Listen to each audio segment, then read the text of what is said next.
আলহামদুলিল্লাহ, সমস্ত প্রশংসা আল্লাহ সুবহানাহু ওয়া তাআলার জন্য, যিনি আমাদেরকে হায়াতের জিন্দেগিতে বাঁচায় রেখেছেন। আল্লাহ তাআলা পুরা কায়নাতের সব কিছুকে বানাইছেন দুটি নিজাম। তো একটা হচ্ছে যে প্রত্যেকটি প্রাণীকুলের মধ্যেই আল্লাহ তাআলা একটা সিস্টেম চালু করে দিয়েছেন।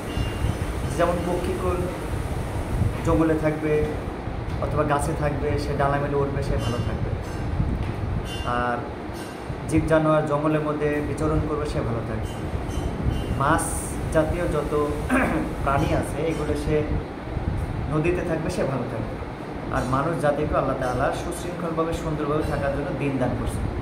দিনকে আল্লাহর হুকুম আর হুজুর সাল্লাল্লাহু আলাইহি সাল্লামের নুরানি তরিকা। যে বা যারা দিনের মধ্যে চলবে, হুজুর সাল্লাল্লাহু আলাইহি সাল্লামের সুন্নাত মোতাবেক চলবে, আল্লাহ তাআলা তাদেরকে শান্তি দেবেন।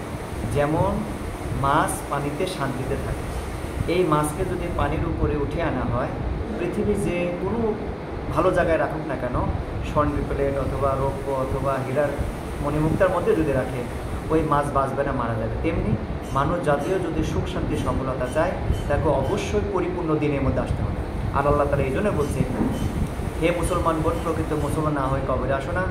অথবা আবার বলতেছে, হে ইমানদারগণ, প্রকৃত ইমান না বানিয়ে কবরে আসো না।